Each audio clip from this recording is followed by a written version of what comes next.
Good morning, everybody. Happy Friday. Hope you guys are doing well. We made it to the end of another work week, and we've got a little more Seahawks stuff to dive into here. And we're going to be talking about the long term future of the edge rusher room here in Seattle. This was going to be the day where I discussed another training camp storyline from the Seahawks, but as I thought about it, as I looked at everything that could be looked at from last week's training camp session, mini camp rather, and tried to figure out what were the interesting angles, kind of felt like we did a pretty good job with the first two videos. Like JSN had a good mini camp, but that's not really a storyline. Like, he's a top rookie. You would expect that. So that's not really a narrative to me. That's not really a compelling storyline to me. That's just kind of like, yeah, he should do that. We expect him to do that. He did it. Cool. So rather than talk about something specifically related to minicamp, I want to talk about a decision the Seahawks are going to need to make this offseason. And it comes back to the edge room that the Seahawks are currently sitting on. It also comes back to the finances because I'm not going to get into the nitty gritty in this video because nothing's really changed since the last time I discussed this. However, as near as I can tell, once the Seahawks get all their rookies signed and once the Seahawks sort out their roster and put together their likely practice squad, etc., I think they still need a little more money. Probably not a lot at this point. I think the Lockett restructure helped quite a bit. But we're going to need some money. Remember, you don't want to go into the season with no cap room. You need a little bit of room. At least, I would say, $3 million. Maybe as much as $6 million. But you don't want to go into the season with no money at all because you're going to have to do stuff in the middle of the season. So I think another move is coming.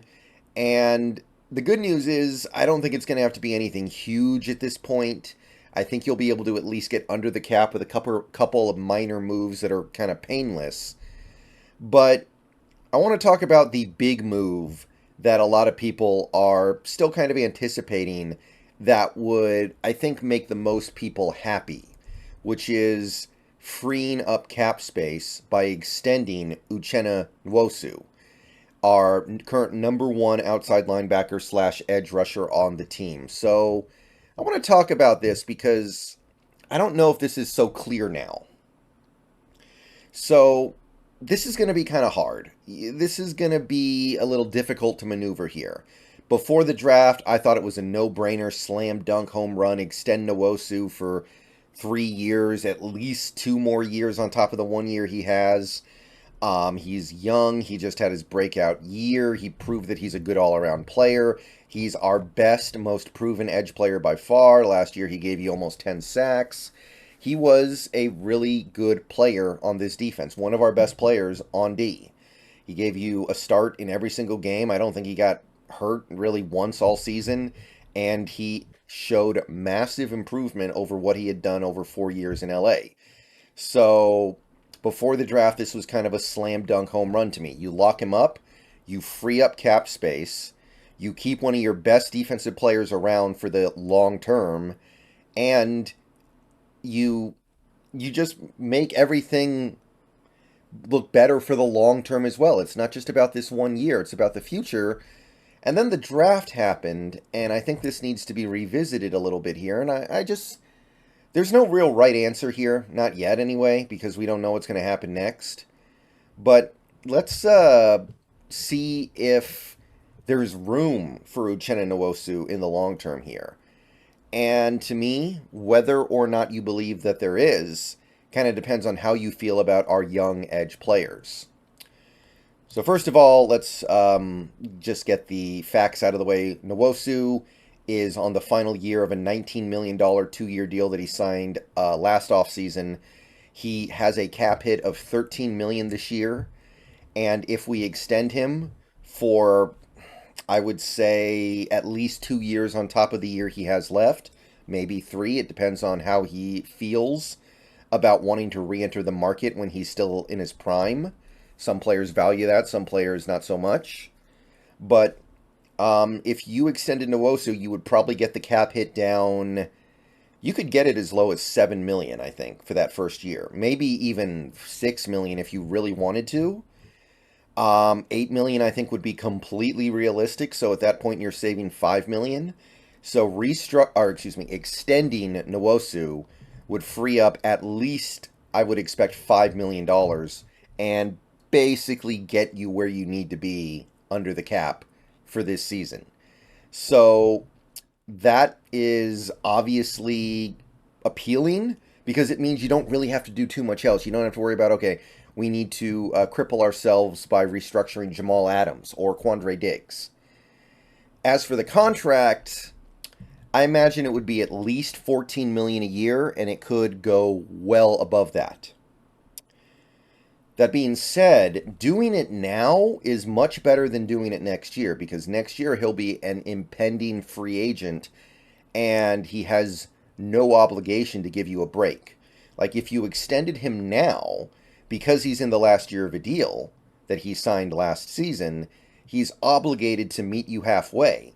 You might be able to get him for like a deal that ends up being 3 years 42 million, maybe 3 years 45 million, because you don't have to extend him, you don't have to take care of him, but if you do, then Nwosu can go, okay, I'll give you guys a break, you're giving me a break, so therefore we meet in the middle. But if you try to come back to the negotiation table next year when he's an impending unrestricted free agent, he might not give you that break. He might be like, I want my 20 mil a year.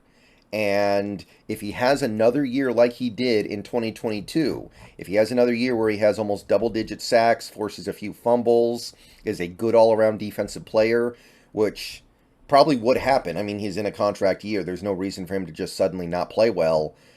Then suddenly you might be looking at 20 million very realistically. If you don't give it to him, someone else will. And at that point, all you have is the franchise tag, which, I mean, that comes with its own problems. So you do it now, you probably get a little bit of a break, and you also get a significant reduction on your cap for 2023, which, again, we need. But here's the thing I'm trying to figure out with the future of this edge room, and it basically comes down to how you feel about the young guys in this crop of edge rushers, because right now we have 3 guys on rookie deals.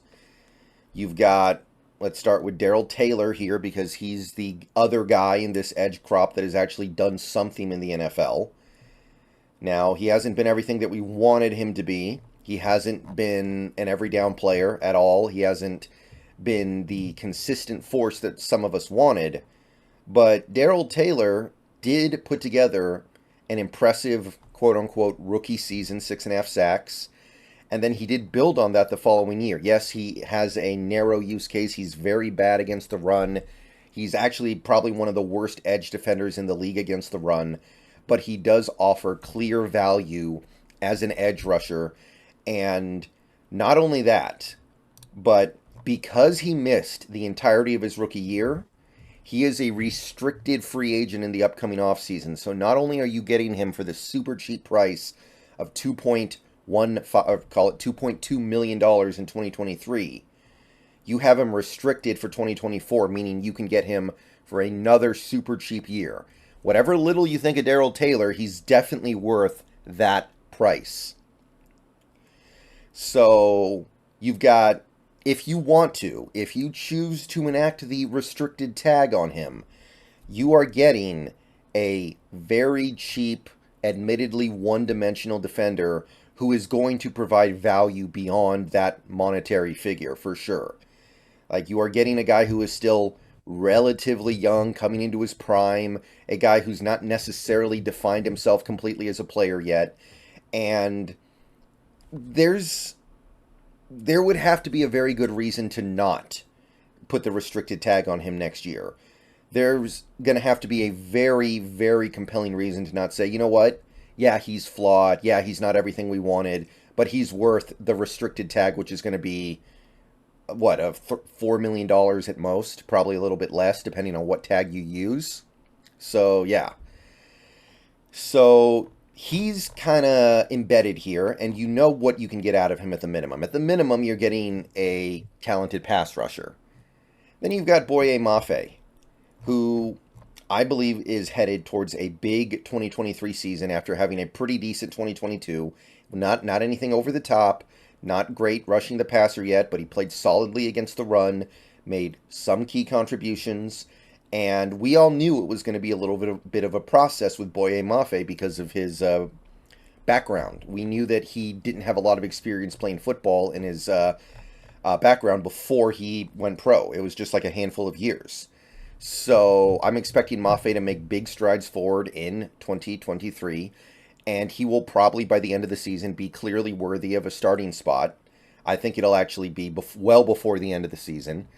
And then you've got Derick Hall, who we just drafted.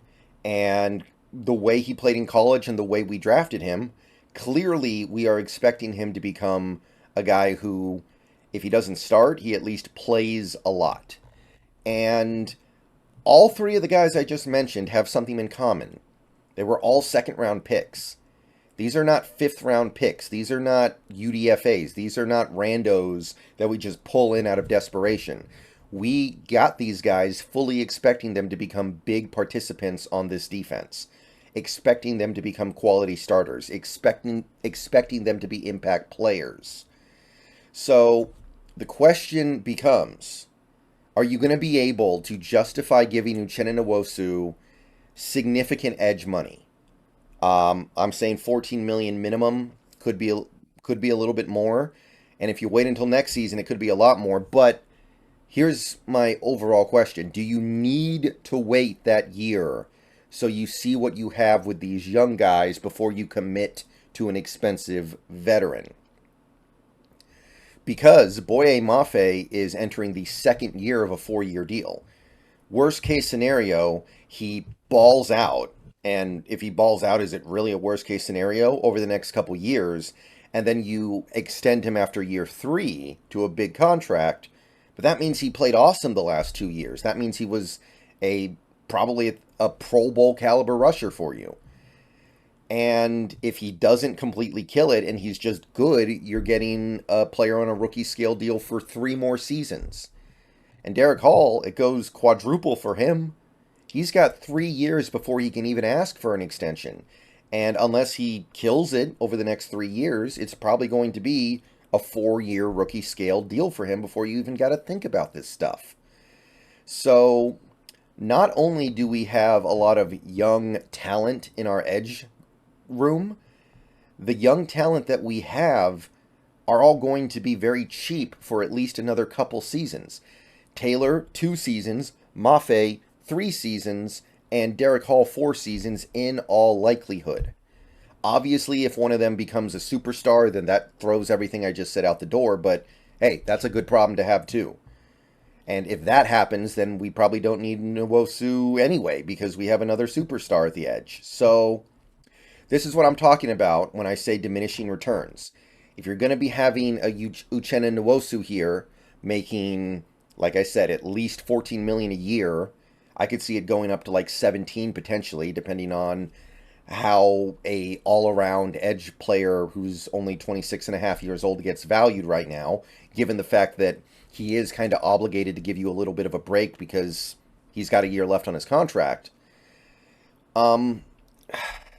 Is that something you want to have married to your salary cap books when you've got 3 borderline blue chip edge rushers on the team who are locked up for relatively cheap for at least a couple years, and you don't need to be tying yourself financially to a guy who admittedly is a bird in the hand, right? He's the bird in the hand because he's the one guy of these 4. Because, to be clear, I'm not talking about Alton Robinson. He's not really relevant for this. As far as I'm concerned, his ship has sailed. Tyreek Smith, not really a fan of his, and at the end of the day, he was a 5th-round pick. Whatever happens, happens. Not talking about those guys. But he is the one guy in this edge room who has proven himself to be a really good player. Borderline Pro Bowl quality. But what I'm trying to ask is, what's the right way to play this edge crop, this edge room? How do you play it? These are the things I'm thinking about lately. Let me know what you're thinking about it down in the comment section. I will see you guys later. Go Hawks. What do we do with Uchenna Nwosu this offseason?